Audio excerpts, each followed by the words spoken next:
안녕하십니까. 지금부터 제60회 석학 커리어 디션스 강연을 시작하겠습니다. 오늘 사회를 맡은 저는 국립공주대학교 미래자동차공학과 오종석 교수라 하고요. 뜻깊게도 최선 교수님 연구실에서 석사 박사 과정을 맡았습니다. 먼저 귀한 시간을 내어주신 함께해 주신 정진호 한국과학기술한림원 원장님을 비롯한 한림원 관계자 여러분들께 선배 동료 및 후배 연구자를 대신해서 깊은 감사의 말씀을 드립니다. 그리고 과학자로서 걸어온 소중한 경험을 들려주고자 바쁘신 와중에도 강연을 준비해 주신 최승보 교수님께도 깊은 감사의 말씀을 드립니다.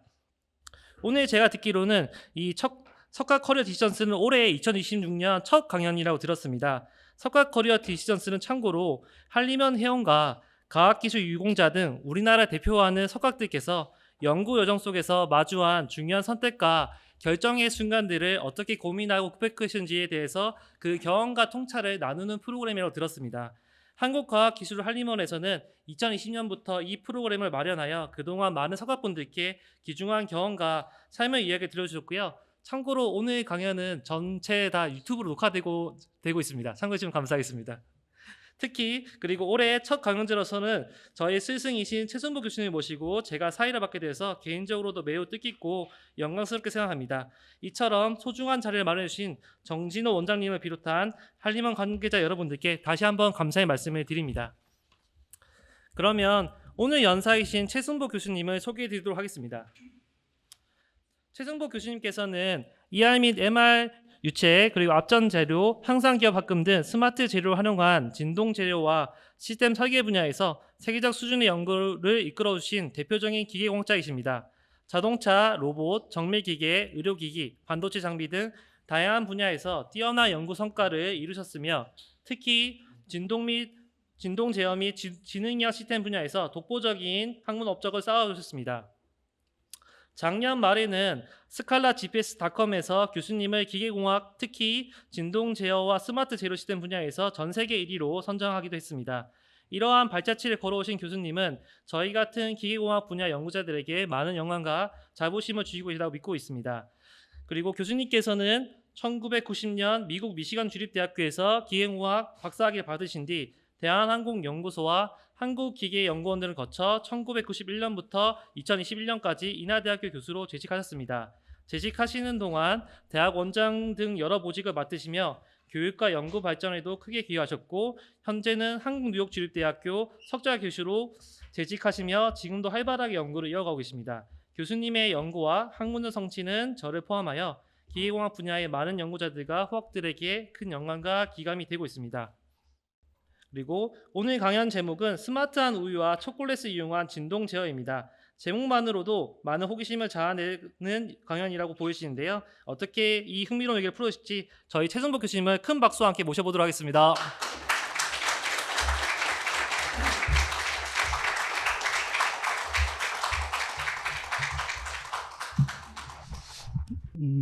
네, 이 멋진 소개를 받은 것이 참 오랜만인 것 같습니다. 우리 특히 제자한테 소개를 받으니까 또 새로운 느낌이 나는 것 같습니다.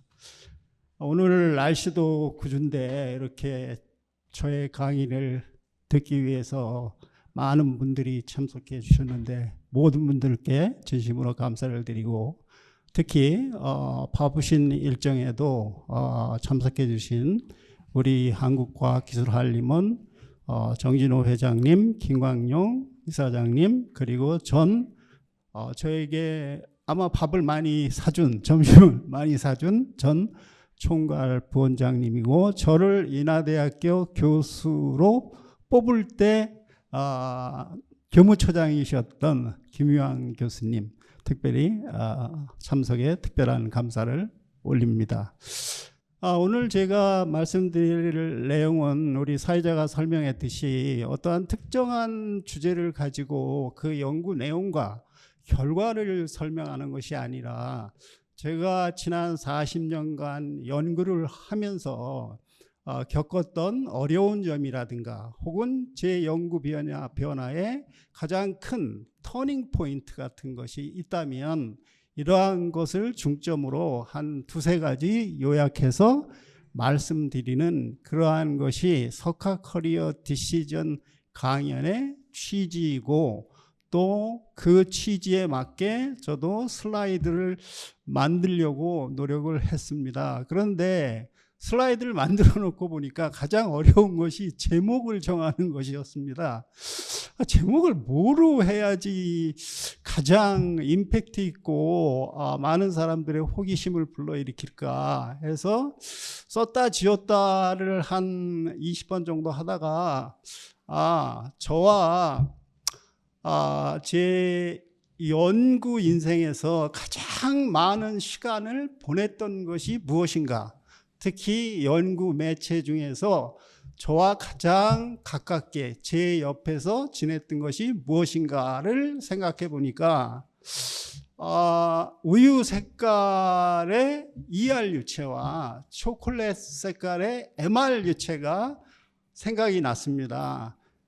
또 이것을 만난 지가 1986년이니까 올해로 만 40년이 돼서 이것으로 토픽을 정하면 좋겠다라는 생각을 하고 이와 같은 토픽을 가지고 오늘 말씀드릴까 합니다. 좀 전에 사회자도 말씀드렸고 저도 다시 한번 석학 커리어 디시전스 강연이 무엇을 말하는가를 말씀드렸기 때문에 한번 정의를 다시 한번 내려보고 다음과 같은 순으로 말씀드리고자 합니다. 스마트 유체를 포함한 스마트 재료가 도대체 무엇이냐, 그 다음에 초콜릿 색깔의 스마트 유체, 전문 용어로는 MR 유체라고 하는데 이것에 대한 원리와 그 응용 범위에 대해서 말씀을 드리고, 또 제가 본격적으로 이제 연구를 하면서 겪었던 많은 변화들, 그 중에서도 큰 터닝 포인트 몇 개에 대해서 말씀을 드리고, 또 앞으로 나올 훌륭한 후배 학자들을 위한 저의 연구 경험을 바탕으로 한 제언을 말씀드리면서 결론을 맺을까 합니다. 스마트 재료의 정의는 그렇게 오래전에 정립되지 않았습니다. 보신 바와 같이 1988년 영국의 브리테니카 백과사전에 정의가 내려졌는데 저때 제가 박사를 1986년에 시작을 했으니까 박사를 시작한 지 만 2년 만에 저희 지도교수인 브라이언 탐슨이 브리테니카 백과사전 출판사와 연락을 해서 이런 단어가 없다. 스마트 머티리얼, 인텔리전트 머티리얼이라는 단어가 없다. 이것을 내가 여기에 정의를 내려서 등록하고 싶다 해서 처음 88년에 등록이 되었습니다. 한마디로 말씀드리면 왼쪽에 보시면 우리 인간의 큰 세 개의 구조가 있죠. 뇌가 있고 우리의 모든 부위에는 다 신경이 있습니다. 이 신경, 여기 꼬집으면 아프고 그 아픔을 느끼는 게 이제 신경이니까. 그 다음에 제가 파워를 내기 위해서는 이 근육을 좀 써야 되잖아요. 골프 칠 때 비거리를 좀 많이 내야 되겠다라고 하면 이 근육이 있어야 돼서 우리 인간은 크게 저와 같이 나누어져 있는데 재료에도 이와 같은 특성을 갖는 것이 있다.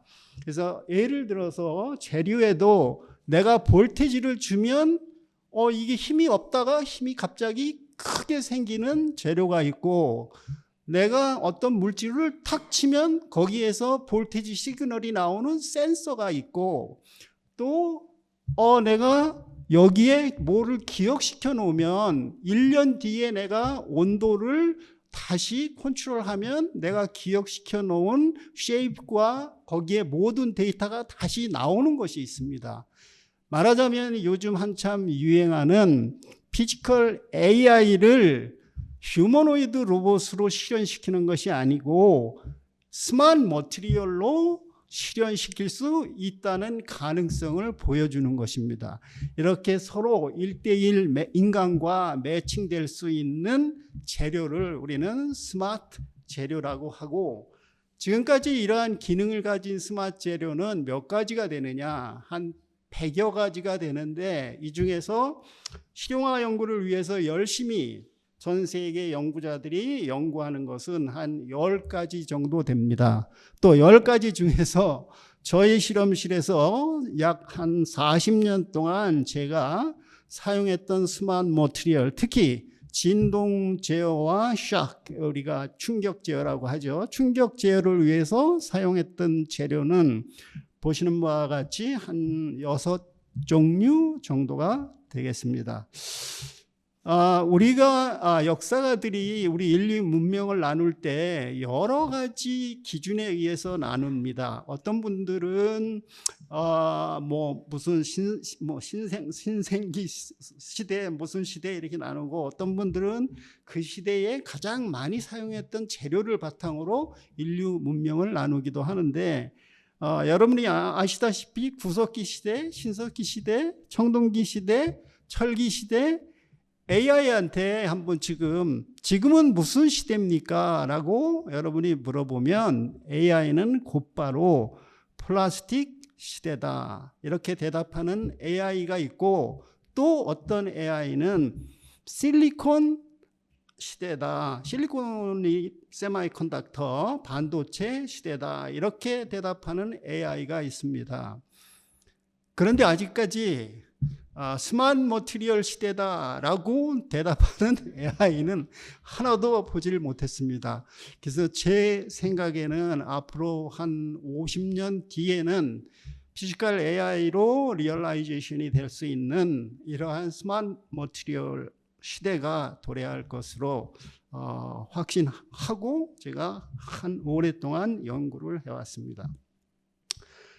여기 있는 모든 스마트 재료를 설명하려면 한 5시간 정도 더 걸리기 때문에 오늘은 초콜릿 색깔이 나는 MR 유체에 대해서 소개를 드리겠습니다. MR 유체는 1947년 미스터 레비뉴, 이 사람은 박사도 아니고 그냥 공고를 나온 엔지니어인데, 이 사람이 우연히 뭐를 섞어서 이렇게 해봤더니 이거 좋은 물질인데 하고 이것을 이용해서 클러치를 만들려고 하였습니다. 여기 클러치 이게 이렇게 해서 해야 된다고 해갖고, 여기 클러치 판이 이렇게 있는데 이게 이제 구동축이고 저쪽이 이제 종동축이면, 여기에서 이제 내가 돌리면 여기 속에 자기장을 가하면 큰 토르크가 발생을 해서 이 구동축에서 저 종동축으로 큰 토르크가 전달이 되고, 자기장을 가하지 않으면 점성에 의한 토르크만 전달이 되는 것을 이분이 고안을 해서 특허를 해서 연구를 많이 했습니다. 그런데 1년 동안 연구를 했는데 결국은 결과가 안 나와서 특허로만 남기고 그냥 이 연구를 접었습니다. 만약에 이분이 연구소의 무슨 연구원이었든가 아니면 대학의 교수였다면 아마도 논문 한 편이라도 남겼을 겁니다. 그래서 이 1947년에서 48년까지 하다가 지하실 실험실에서 혼자 하다가 실패를 하고 1980년까지 이 연구는 누구도 진행을 하지 않았습니다. 그래서 그 사이에는 한 편의 논문도 없고 한 건의 특허도 존재하지 않습니다. 그러면 이 사람이 처음에는 이러한 원리를 갖고 MR 유체를 발견했다고는 생각하지 않지만 이후에 많은 연구자들이 이제 연구를 하게 되었습니다. 그래서 여기 보시면 이렇게 N극과 S극이 있는데, 지금 여기 있는 빨간 색깔의 이것들이 이 자기장에 자기장에 반응하는 그러한 입자인데, 이 입자의 크기는 1마이크로에서 약 10마이크로. 근데 보면 자기장을 안 줬을 때는 입자들이 막 흩어져 있다가 자기장을 주게 되면 주는 방향으로 이렇게 기둥이 형성되잖아요. 이렇게.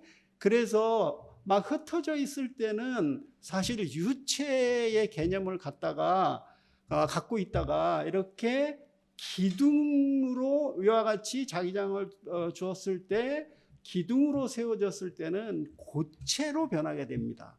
그러니까 유체가 고체로 변했다가 다시 자기장을 없애면 고체가 유체로 변화하는 그런 성질을 갖고 있는 것입니다. 그래서 상당히 흥미가 있는 그러한 유체로 이것을 이제 매크로스코픽하게 보면은 여기에 보면은 이게 이제 자기장을 안 걸었을 때는 유체이기 때문에 이렇게 흘러내리고 자기장을 걸게 되면은 일종의 고체 상태가 되기 때문에 이와 같이 흘러내리지 않는 것을 알 수 있고 이거를 유체역학적인 측면에서 보면은 자기장을 주지 않으면 일반 점성을 가진 뉴트니언 유체라고 하는데 이 기울기가 이제 점성 계수겠죠. 이러한 특성을 갖고 있다가 만약에 내가 자기장을 주게 되면 이 흐름을 발생시키기 위해서는 여기에 있는 항복응력이라고 하는데 이 항복응력을 극복해야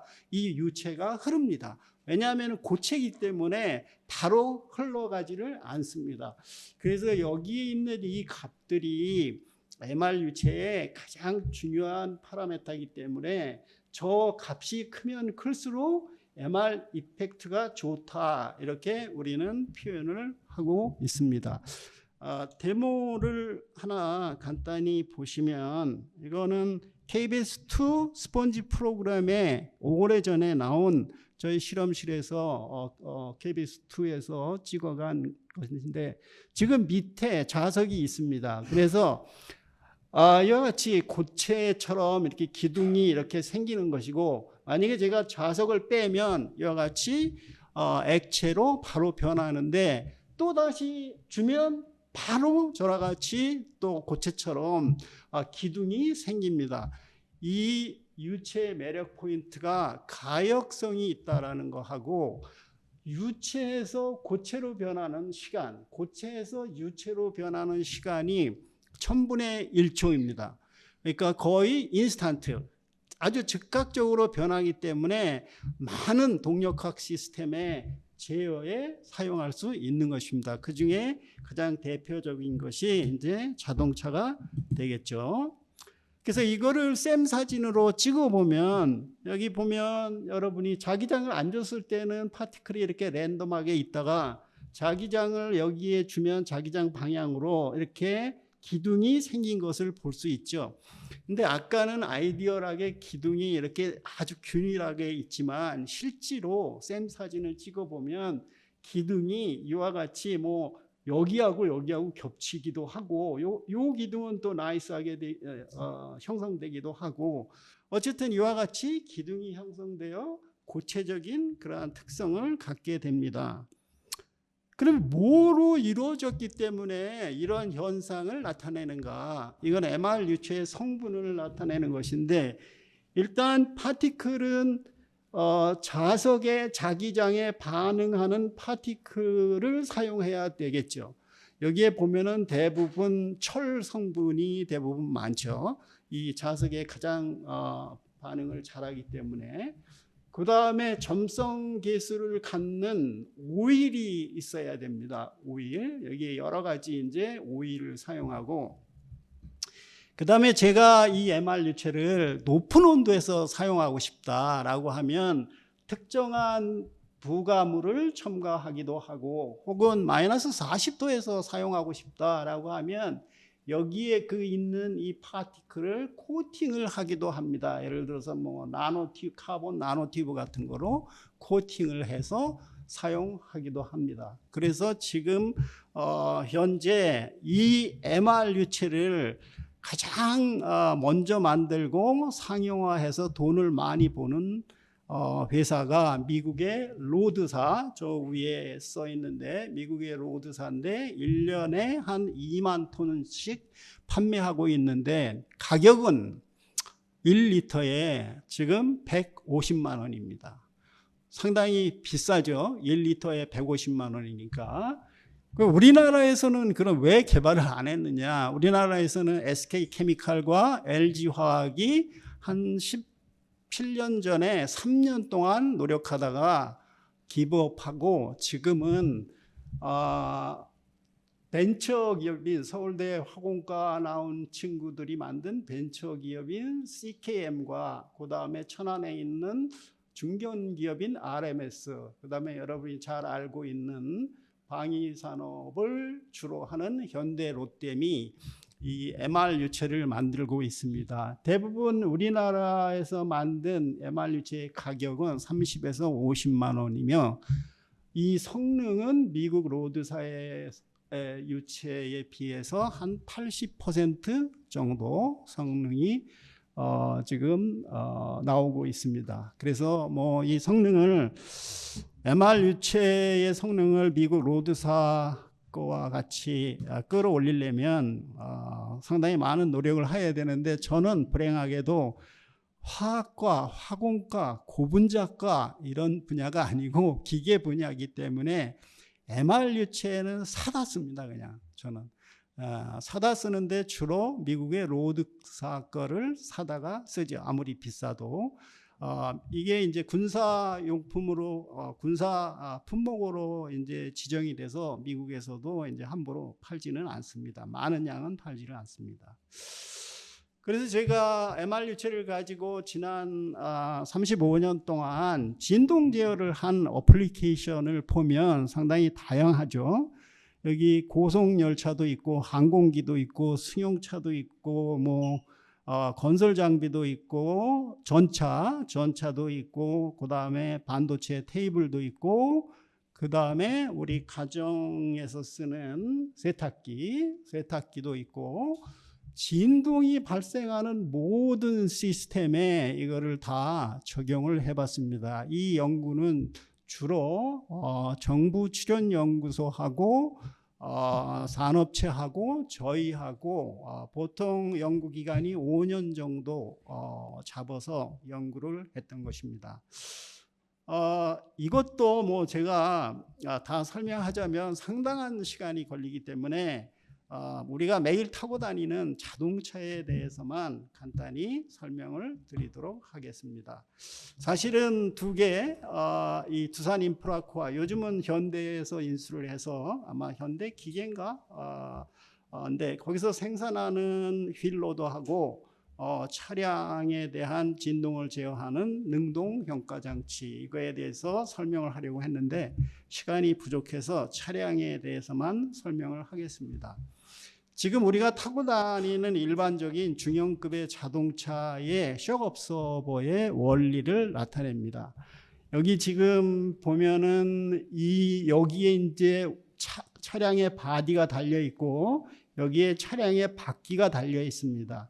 바퀴는 노면하고 접촉을 하죠. 그럼 노면이 거칠으면 진동이 발생을 하죠. 근데 여기에 진동이 여러분이 타고 있는 차 안에 오지 않게 하는 것이 바로 여기에 있는 댐퍼 혹은 샥 옵서버인데 지금은 그 댐핑력을 어떻게 발생하느냐 여기에 오리피스 아주 가느다란 홀을 만들어서 이것이 움직일 때 여기에 이 푸른색으로 되어 있는 것이 점성이 있는 유체인데 이 홀이 아주 가늘하면 가늘수록 이 내려가기가 힘들고 올라가기가 힘듭니다. 이 홀의 사이즈를 옵티멀하게 설계를 해서 여러분의 지금 중형 자동차에 장착을 해서 바퀴에서 발생하는 말하자면 노면으로부터 바퀴를 통해서 여러분의 자동차 바디에 발생하는 진동을 잡는 것인데 자동차 바디에서의 진동을 잡는 것을 우리는 라이드 컴포트, 승차감이라고 하고 여기에서 바퀴가 또 타다다닥 흔들리는 거 잡는 것을 우리는 주행 안정성이라고 합니다. 그러면 지금껏도 뭐 나름대로 타고 다닐 수 있는데 왜 MR 유체를 이런 자동차에 적용을 하게 됐는가, 이런 연구를 하게 됐는가. MR 유체는 아까 말씀드렸듯이 자기장을 주지 않으면 아주 작은 이러한 그 힘이 나오고 자기장을 주면 큰 힘이 나오기 때문에 이 영역에서는 내가 마음대로 이 벨라시티 속도에 따라서 댐핑 포스를 결정을 할 수가 있습니다. 예를 들어서 자갈길이다. 자갈길에서는 여러분이 자동차의 속도가 일반적으로 낮죠. 그러면 자갈길이면 예를 들어서 진동의 크기는 크고 속도가 낮으면 이 영역이면 제가 여기에 해당하는 전류, 자기장을 가하면 여기에 힘이 들어갈 것이고, 고속도로는 일반적으로 속도가 높고 고속도로에서는 그렇게 진동이 많이 일어나지 않습니다. 그죠? 그러면은 고속도로에서는 여기쯤에 포스를 갖는 것이 좋겠다라고 하면 이 영역 내에서 여러분이 원하는 곡선을 그릴 수가 있습니다. 그러면 그 원하는 곡선을 따라가도록 제어기로 자기장을 제어하면 여러분의 차는 언제나 높은 안정성과 높은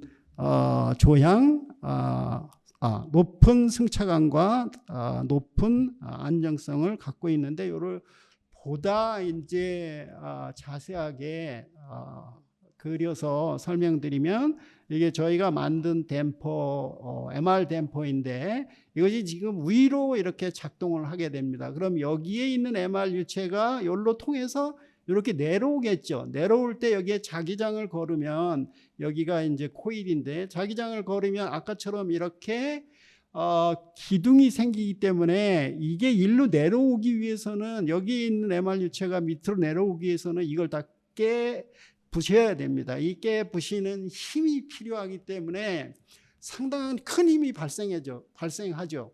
그래서 여러분이 자동차가 과속방지 턱을 넘어갈 때 만일에 이 힘이 작으면 여러분 헤드가 천장에 닿는 거고, 이 힘이 크면 여러분의 머리가 천장에 닿지 않도록 못 오게 큰 힘을 가하는 겁니다. 대신 밑으로 내려갈 때는 뭐 괜찮습니다. 밑으로 쭉 땅으로 깔려가도 그렇게 우리한테, 우리 몸에 지장을 주지는 않기 때문에 괜찮은 그러한 그 형태를 갖는데, 저러한 이제 MR 댐퍼를 만들어서 이와 같이 이제 실험을 해서 이 영역을 먼저 구해서 어떻게 제어기를 설계하느냐에 따라서 차량의 성능이 다른데, 차량의 주파수는 우리가 좀 전에 말씀드린 자동차 바디의 주파수는 승차감 여기에 있고 1초에 한 번 정도 흔들립니다. 여러분이 범퍼를 넘어가면 똑딱 하면서 이렇게 넘어갑니다. 그 다음에 바퀴는 1초에 10번에서 15번 정도 이렇게 흔들립니다.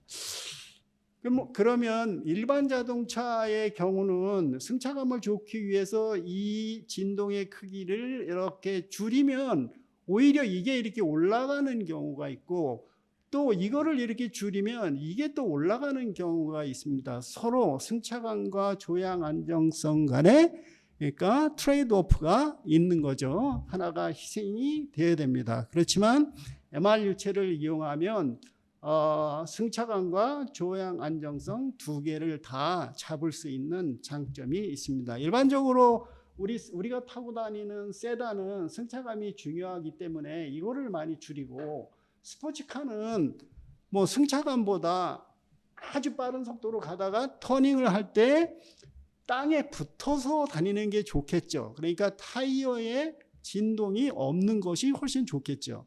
그래서 스포츠카는 이와 같이 스티어링, 스테빌리티에 무게를 두어서 설계를 합니다.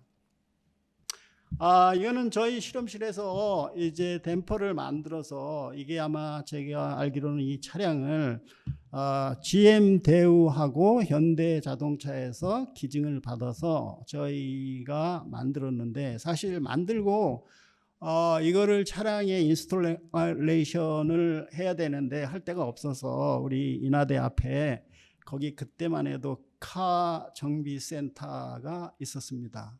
뭐 이름이 기억이 안 나는데 그 정비센터에 가서 기존 댐퍼를 띄고 저희가 만든 MR 댐퍼를 달아서 실험을 하기 위해서 가속도계, 자이로스코프 센서, 뭐 변이 센서 이런 것들을 중요한 위치에 달고 그 다음에 이 시그널이 이 컨트롤러로 들어가서 여기에서 이제 막 계산을 해서 각 바퀴에 얼마만한 자기장을 주어야 승차감과 조향 안정성이 좋아지느냐 이러한 것을 실험을 하는 건데 이거는 교내에서 한 겁니다. 여기 보시면 인하대에 이런 데가 있습니다. 차량을 사이드로 이렇게 주차하고 여기 과속 방지턱이 있는데 이렇게 여기에 결과에서 보면 검정 색깔이 자기장을 전혀 주지 않았을 때고 붉은 색깔이 자기장을 주면서 제어 로직을 사용한 경우입니다. 그러니까 자기장을 컨스탄트로 준 것이 아니라 제어 로직에 의해서 계산된 그러한 자기장이 들어가서 이와 같은 것이 나온 겁니다. 이 다음에 이제 연구 스텝은 사실은 프루빙 그라운드, 실제 그라운드에 가서 실험해야 되는 것인데 이때만 해도 현대자동차의 남양연구소 프루빙 그라운드가 없었고 한국타이어 금산에 있는 프루빙 그라운드가 완성이 안 됐고 오직 하나 있는 것은 청라의 GM 대우에서 만든 조그만 프루빙 그라운드가 있었는데 그래서 사용해도 좋다라는 허가를 받았는데 사실 전문 드라이브 섭외가 상당히 어려웠습니다. 저희가 테스트를 할 수 없는 그러한 사정이기 때문에 이 연구는 이것으로 중단이 되고 저희는 대신에 동일한 조건에서 어떠한 제어 로직을 사용해야 보다 성능을 향상시킬 수 있는가 이것에 대한 연구에 치중을 했습니다.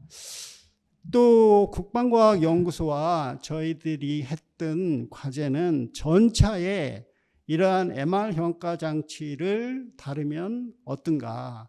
우리 탱크 혹은 전차의 생명은 여러분도 아시다시피 기동성, 다시 말해서 민감성하고 달리면서 여러분이 기관총을 쏘든가 미사일을 쏘든가 했을 때의 그 명중률이 상당히 중요한 인자입니다. 그래서 이것을 높이기 위해서 저희 대학에서는 주로 설계와 해석을 했습니다. 여기에 이제 이것은 큰 힘을 필요하기 때문에 크랭크 메커니즘으로 여기 크랭크를 이쪽으로 움직이면 이게 피스톤이 이쪽으로 와서 여기에 있는 MR 유체가 매우 좁은 요 매니폴드 쪽으로 갈 때 여기에 자기장을 주면 약 10,000 뉴턴 정도의 힘이 발생을 합니다.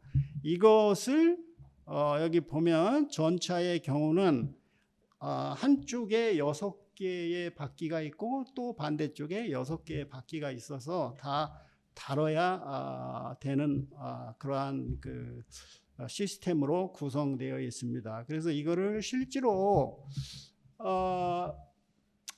창원에 있는 모 중공업에서 3억을 하나당 3억을 주고 만들고 저희는 이 연구에서 손을 떼야만 했습니다. 왜냐하면 모든 내용이 국가의 컴피덴셜 사항으로 들어가기 때문에 이거는 이다음부터는 국방과학연구소에서 이거를 달고 경남 진영에 있는 전차 시험장에서 실험을 했습니다. 그래서 결국은 저희는 뭐 별로 논문도 못 쓰고 그 다음에 이 피드백에 대한 내용도 몰라서 사실은 더 이상 전차에 대한 연구는 별로 하지 않았습니다.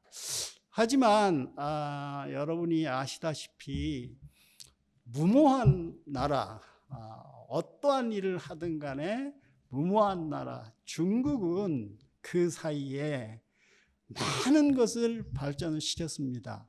안 되면 돈으로 샀습니다.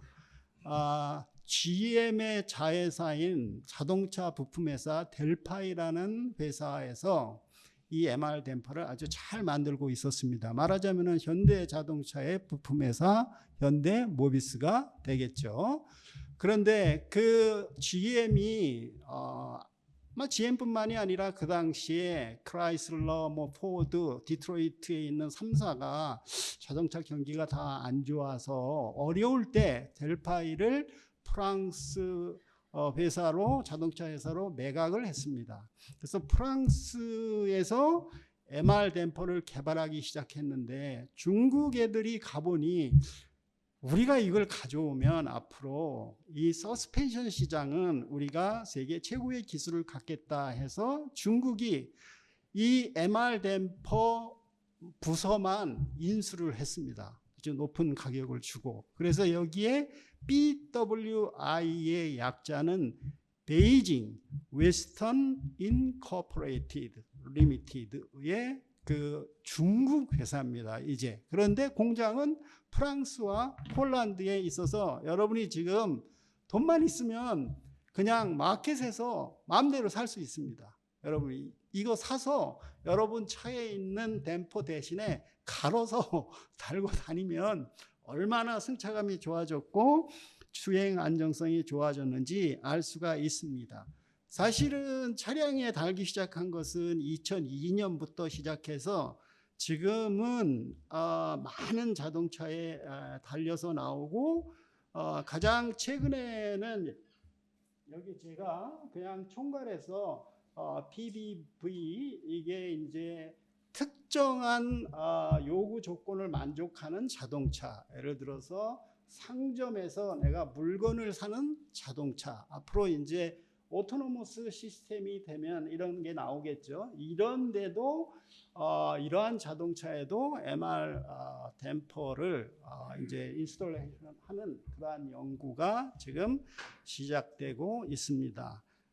이 중에서 스포츠카 하나에 대한 동영상을 여러분이 보시면 With wheel position sensors at each wheel, the system literally reads and responds to every inch of the road and instantaneously adjusts the damper force on each wheel in response to changing road and driving conditions.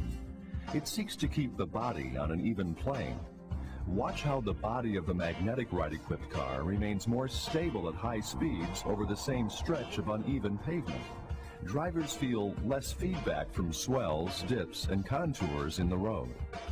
Real-time damping systems have existed for years, but they have always relied on traditional mechanically operated shock valves. The breakthrough MR technology with precise electronic control represents the cutting edge of 이거는 active 거의 suspension 진동이 systems. 발생하지 않고 이거는 상당히 진동이 크게 발생하는 것을 알 수가 있습니다. 또 요즘 미국과 이란 전쟁에 투입된 모든 전차들은 무한 궤도로 되어 있지 않고 기동성을 높이기 위해서 전부 휠로 되어 있습니다. 그 다음에 사막지대는 그렇게 험한 그러한 경사가 없기 때문에 빨리 달리는 것이 중요하기 때문에 이와 같이 휠로 되어 있었는데 위에 게 MR 현가 장치를 다른 것이고 밑에 게 그냥 일반적인 탱크입니다. 그러면 밑에 흔들리는 것과 위에 흔들리는 것을 비교하시면 어떤 게 많이 위에 흔들리는가를 알 수 있습니다.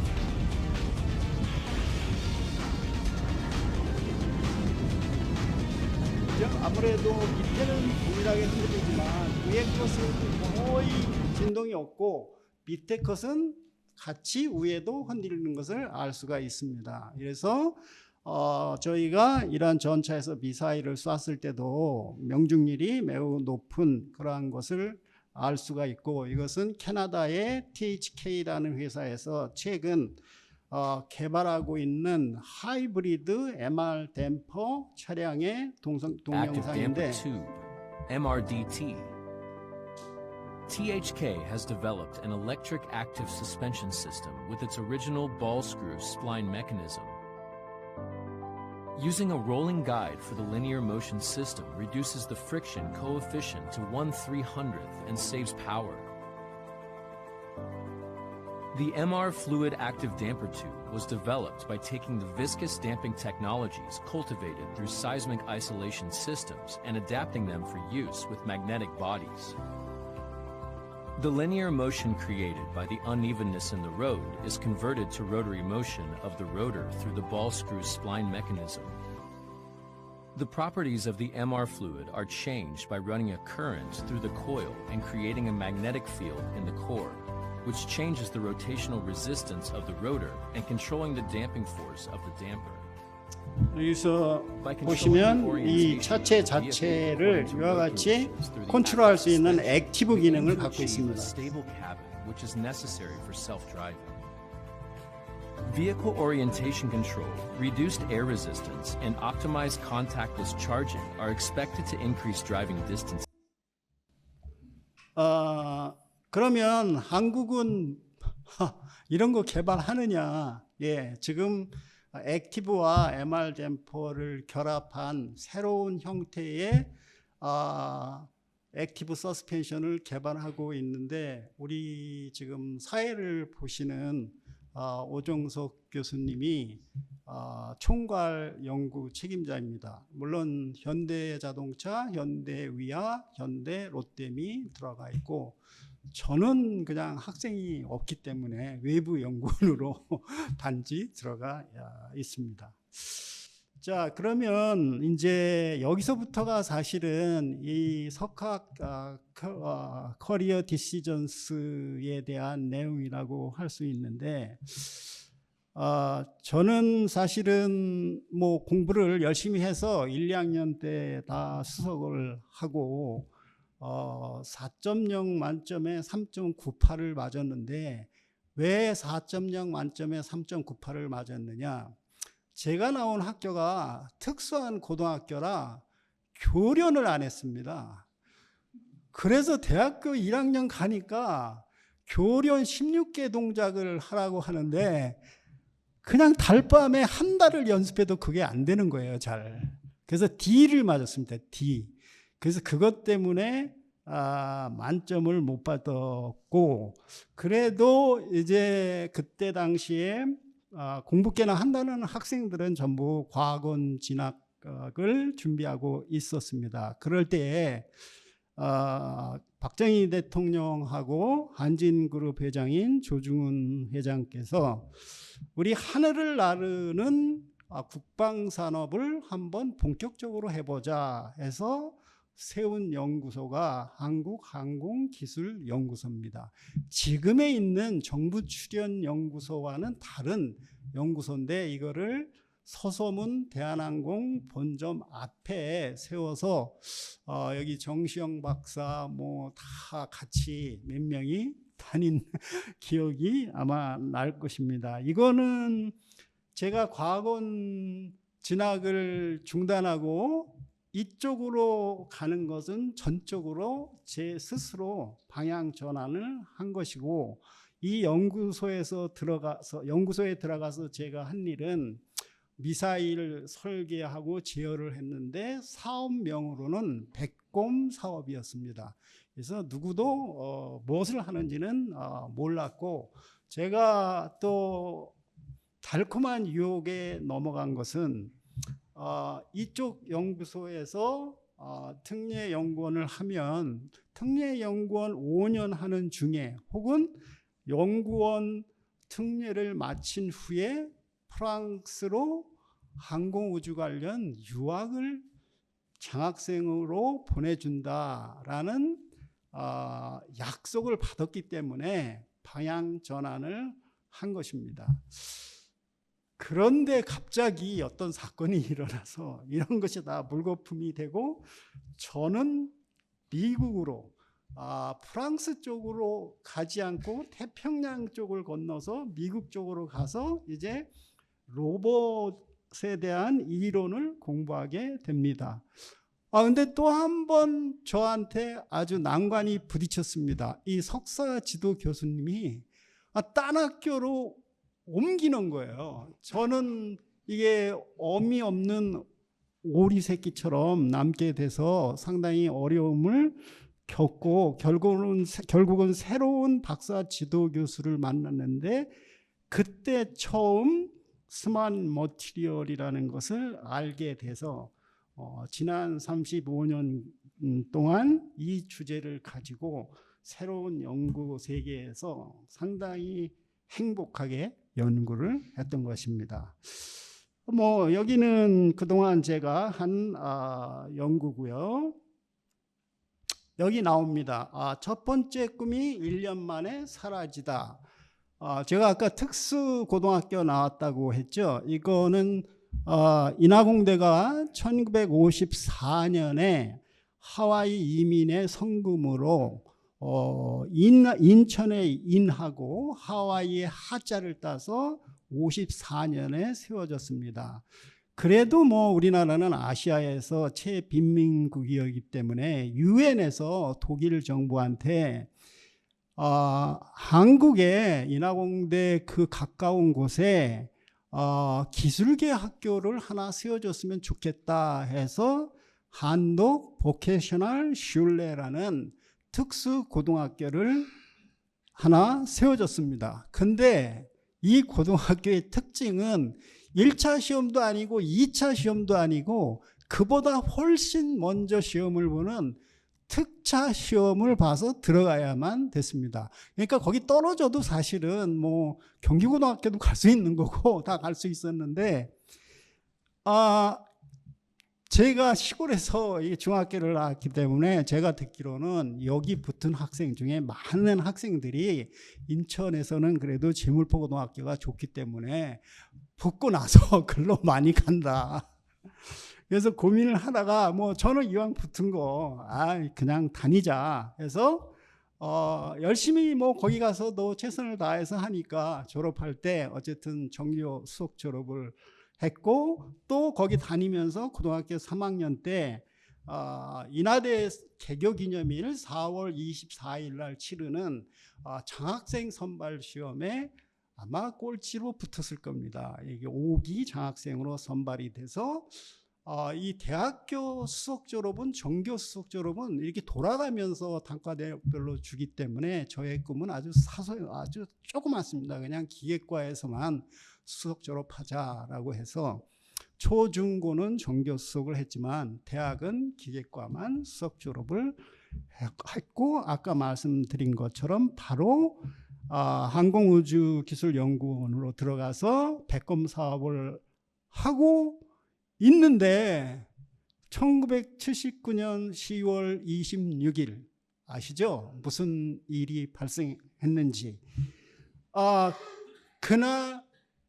그날이 저희가 일하기 시작한 1년이 되는 날인데 저희들이 졸업하기 전부터 연구소에서 이제 일했기 때문에 그 다음 날 이제 정부에서 지침이 나오기를 하늘을 나르는 모든 사업은 중단하라.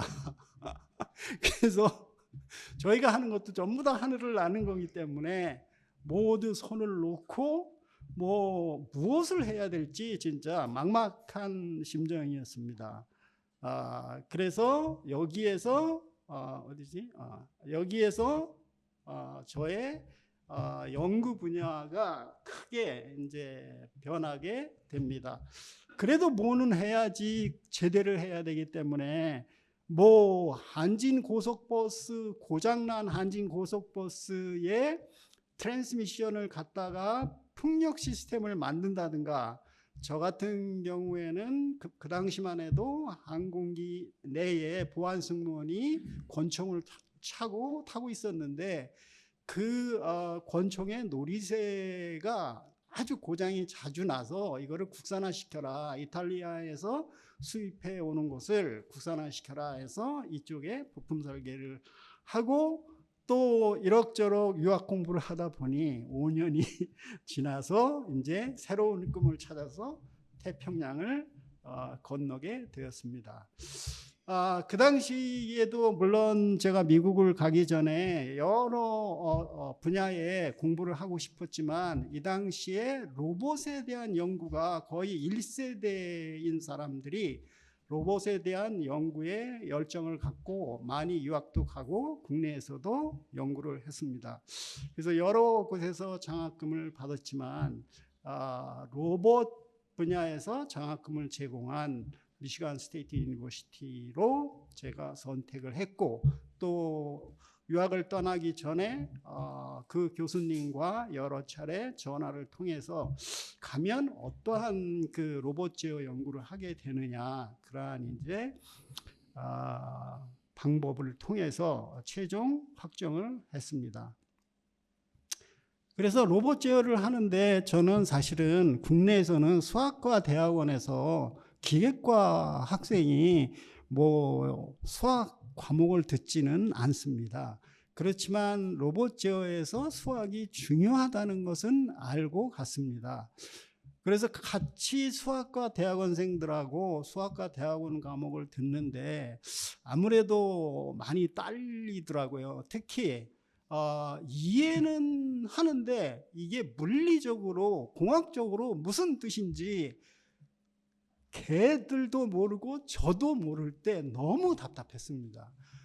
걔들은 뭐 그냥 하늘의 공간에 대고 시오름을 만들어내면 되는 걸로 생각을 해서 어쨌든 내가 이거를 극복하기 위해서는 수학과 대학원생들과 또 수학과 그 박사 학위를 가진 강사들과 자주 만나서 대화를 많이 해야 되겠다 해서 그들과의 교류를 통해서 이 어려운 수학을 극복해 나갔습니다. 이때 아마 들은 피자값, 맥주값 뭐 꽤나 될 겁니다. 이걸 하나 가르쳐주면 또 사줘야 되기 때문에.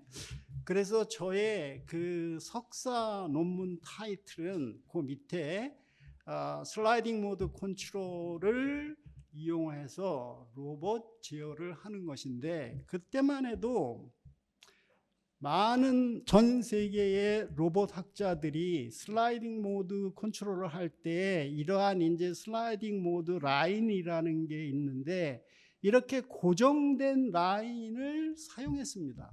100%의 로봇 학자들이. 저는 생각해 봤습니다. 왜 사람들이 이거를 고정해 놓을까? 이거를 로테이션 하면 이렇게 로테이션 하면 여기 원점까지 가는데 더 빠르게 가고 더 적은 토르크가 걸릴 것인데 그래서 한번 도전을 해보기로 했습니다. 이거를 그래서 제가 초이스 슬라이딩 서피스로 처음에 했다가 좀 후크 뭐 이런 유명한 사람들한테 욕 먹을까봐 뉴턴 뭐 그런 사람들한테 욕 먹을까봐 그냥 무빙 슬라이딩 서피스로 처음 이름을 장명해서 인터내셔널 저널 오브 컨트롤하고 오토매티카라는 컨트롤계에서는 알아주는 논문에 제출을 해서 게재를 하였습니다. 그런데 아까 초반에 제가 잠시 언급했듯이 석사를 마친 후 3개월이 지나서 석사 지도 교수님이 모든 학생을 방으로 오라고 해서 아주 엄숙하게 내가 이번에 타 학교로 가게 되었다. 나랑 같이 갈 사람 혹은 여기에 남을 사람 내가 일주일의 시간을 주겠다. 결정해라. 학생이 12명이었습니다. 근데 최종적으로 9명은 따라가겠다. 그럼 따라가면 계속 장학금을 받는 것이고 3명은 잔류하겠다. 저는 3명 중에 1명이었기 때문에 장학금이 끊겼습니다. 거기에서. 그래서 그때 경제적인 어려움이 있었는데 다행히 이제 장인 어른이 시카고에 출장을 와서 좀 도움을 죄송합니다.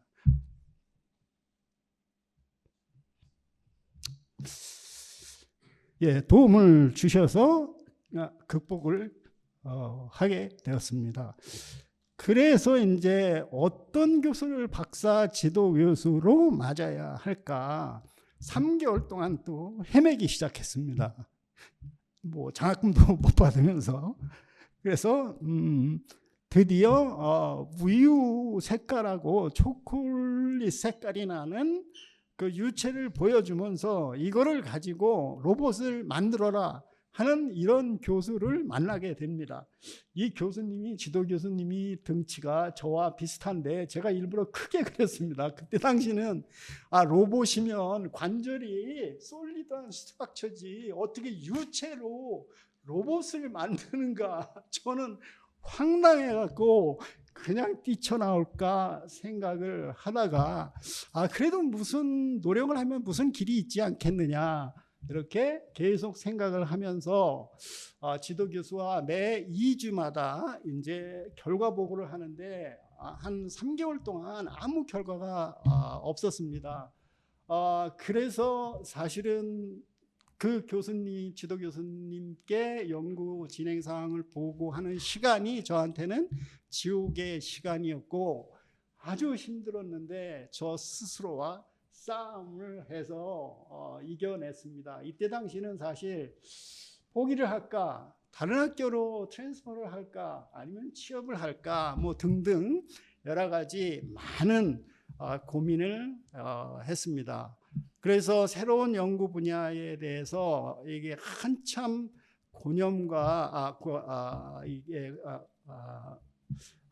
한참 고심과 고정관념을 로봇 팔이 꼭 이렇게 스트럭처로만 돼야 되는 것은 아니다라는 아이디어 도출에 한번 힘을 쓰게 되었습니다. 그래서 그쪽으로 해보니까 로봇 팔이 아주 가벼우면 무게도 감소하고 또 이게 제어하는데도 아주 작은 모터를 사용해서 제어할 수도 있고 여러 가지 장점이 있겠다 해서 아주 얇은 샌드위치 빈 같은 것에 초콜릿 그 MR 유체를 넣어서 이렇게 하나의 링크를 만들어서 이거를 제가 모터로 이렇게 돌려봤습니다. 돌려보니까 제가 자기장을 주지 않았을 때는 여기 가서 막 진동이 이렇게 일어나다가 여기 쫙 돌리고 나서 자기장을 주니까 진동이 싹 없어지는 거예요.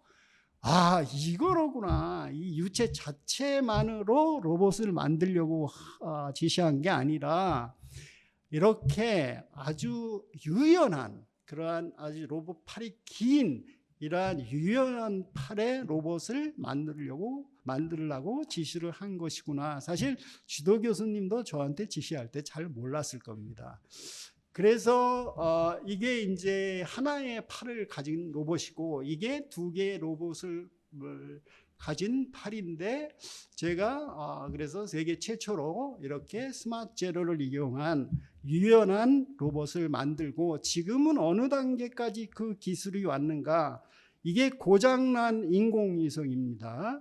이게 고장난 인공위성의 고장난 팟 위치를 고치려고 쏘아 올린 인공위성인데 여기에 나와 있는 요게 보이시죠? 요게 로봇입니다. 요게 아주 가느다란 로봇인데 접으면 들어가고 피면 100m 정도 되는 로봇입니다.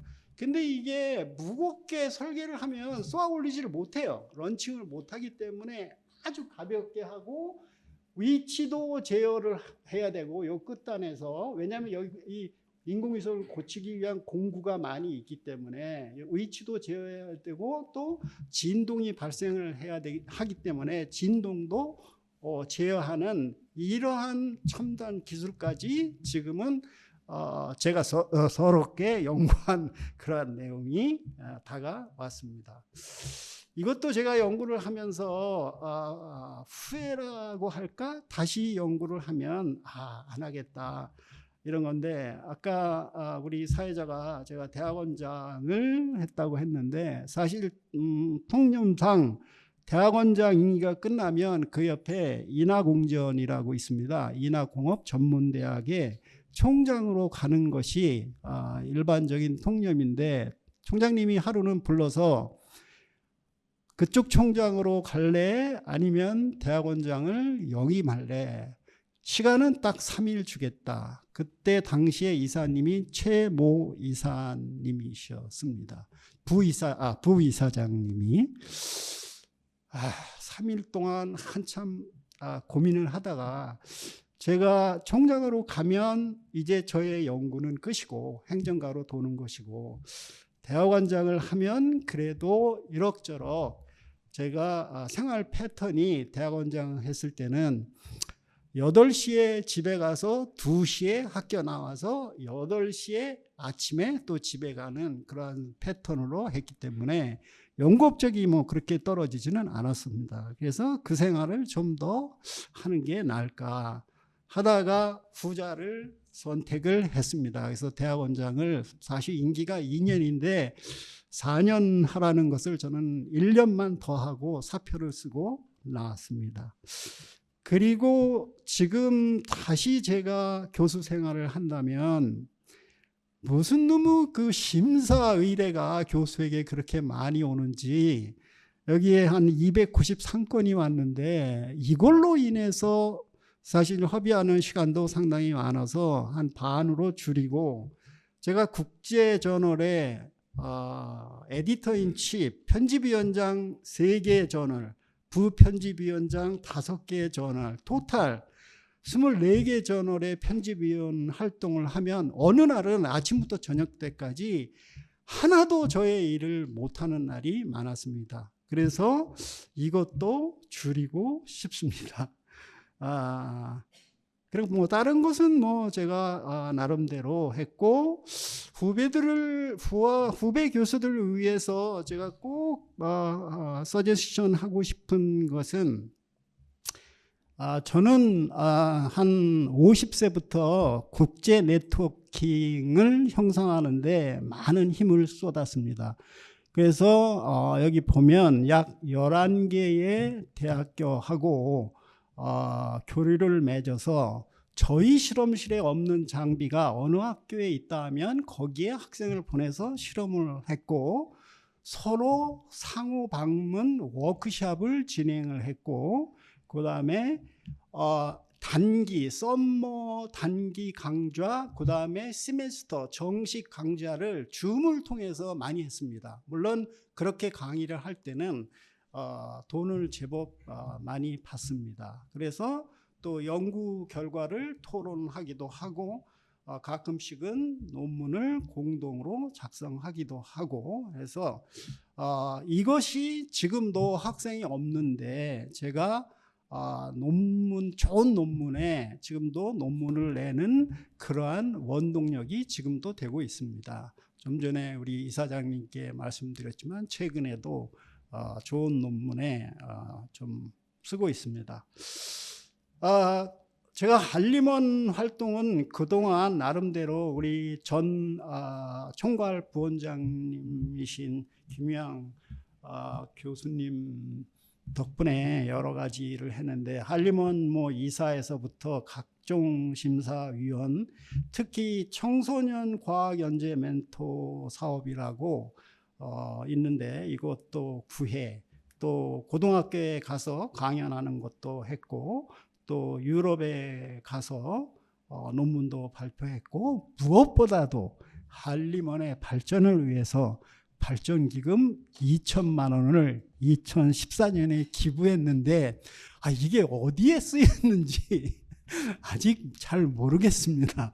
아마 아주 좋은 그러한 취지로 사용됐을 것으로 알고 있고 제가 또 영광스럽게 생각하는 것은 우리나라에 아카데미가 2개가 있습니다. 하나는 공학한림원, 하나는 이곳 한국과학기술한림원, 2 한림원으로부터 상을 받았다는 것이 또 저의 뭐 자랑이라고 하면 자랑일까라고 생각하며 또 각종 뭐 저널에서의 베스트 페이퍼 어워드는 상당히 많이 받았습니다. 이건 아까 설명드린 거고요.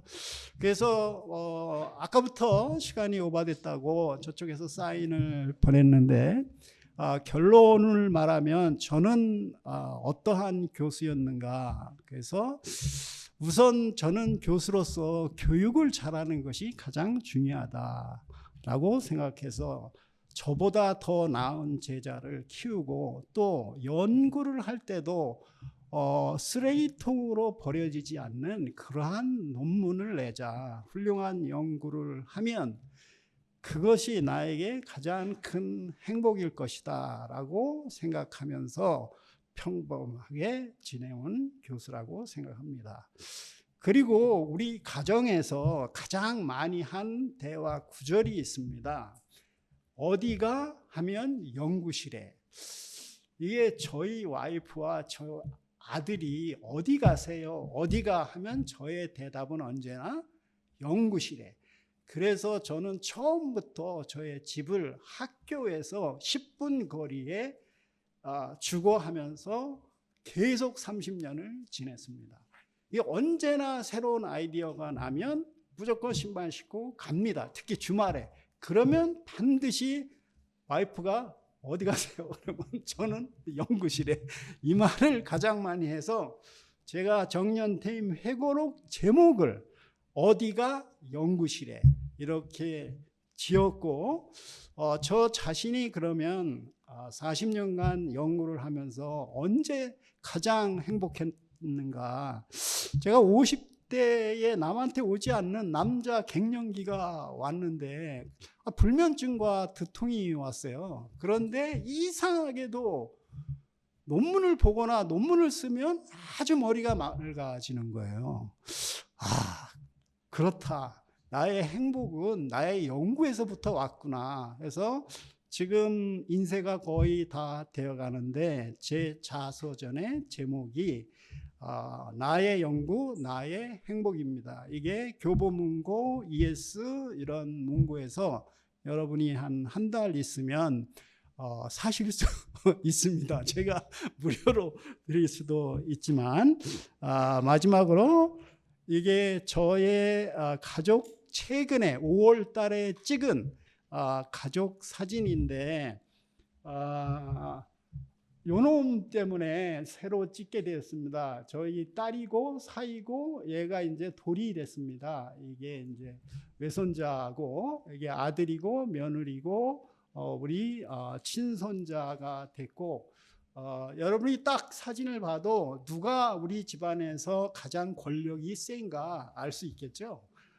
여기에 있는 이분이 권력이 가장 셉니다. 어떻게 일어나서 한번 격려라도 인사라도 뒤에 보고 한번 하시죠.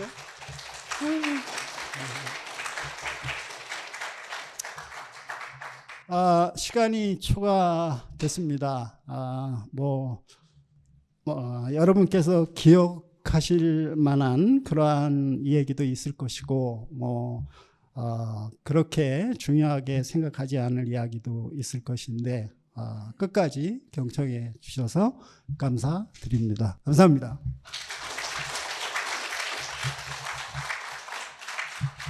네, 열광해 주신 최순무 교수님한테 다시 한번 감사의 말씀을 드리고요.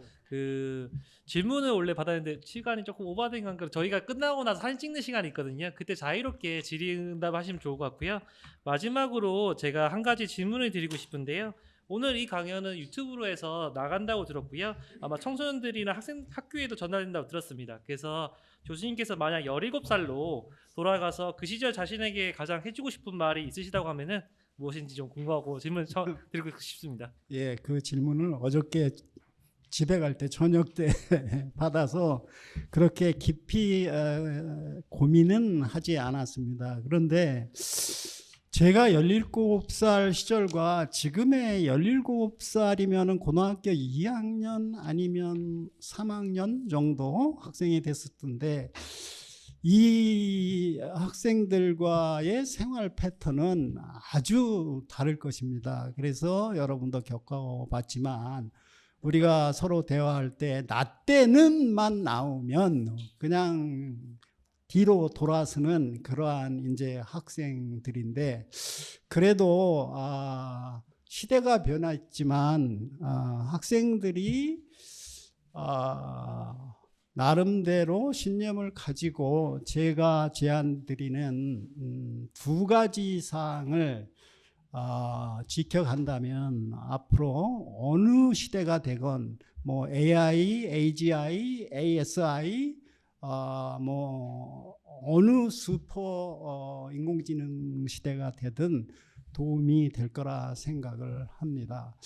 저도 아까 말씀드렸지만 이름이 좋아서 한독 보케셔널 슐레지 사실은 실업계 고등학교죠. 그게 독일어 이름으로 그렇게 했고 배지에 VS라는 것 때문에 프라우드를 좀 갖고 다녔는데, 이 고등학교 시절의 실력이 인생의 성공을 좌우하지는 않는다라는 것을 이제 뼈저리게 느꼈고, 제가 17세가 만일 된다면 저는 먼저 학생들에게 본인만의 아이디어 노트를 만들어라 라고 부탁을 하고 싶습니다. 저도 만들겠습니다. 그런데 저는 저만의 아이디어 노트를 50살에 만들었습니다. 너무 늦게 만들었습니다.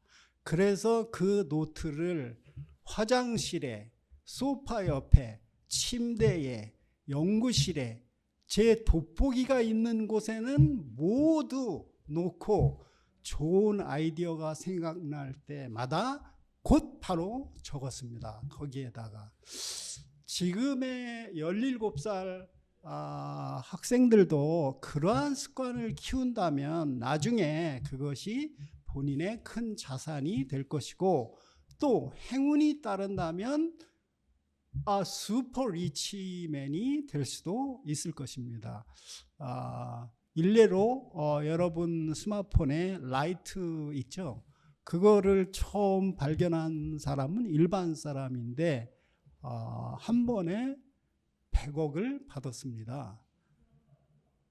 무슨 화재 사건으로 인해서 그거를 받았습니다. 그때 라이트가 없어서 입구에서 학생들이, 고등학생들이 30명이 사망한 사건을 뉴스로 보다가 내가 저거 옛날 노트에 적어놓은 게 있다 해서 그거를 삼성전자하고 협의해서 큰 돈을 보신 분이 있죠.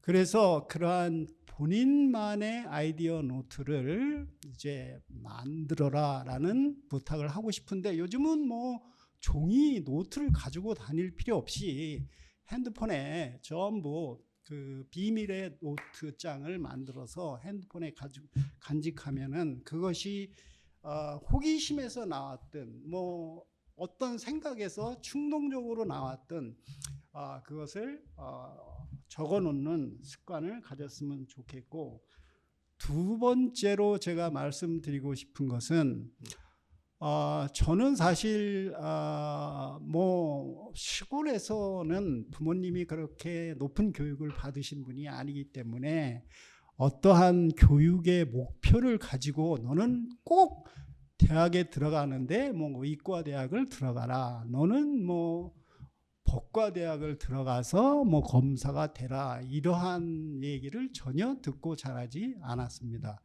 그런데 제가 학생들을 가르치면서 아무래도 그러한 그 말 혹은 그러한 영감을 주는 것이 학생들에게는 필요할 것 같아서 제가 한 45세경부터 학생들에게 MVP 정신을 가져라. 어떠한 일을 하든 어떠한 환경하에 서든 MVP 정신을 가져라.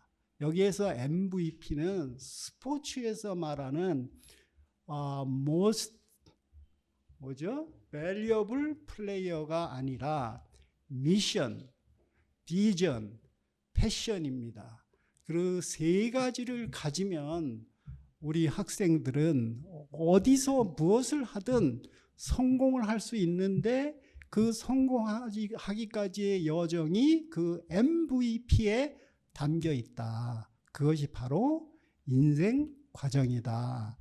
라는 그 두 가지 당부를 드리고 싶고, 제가 17세로 가면 17세부터 그렇게 하고 싶습니다. 예, 이상입니다.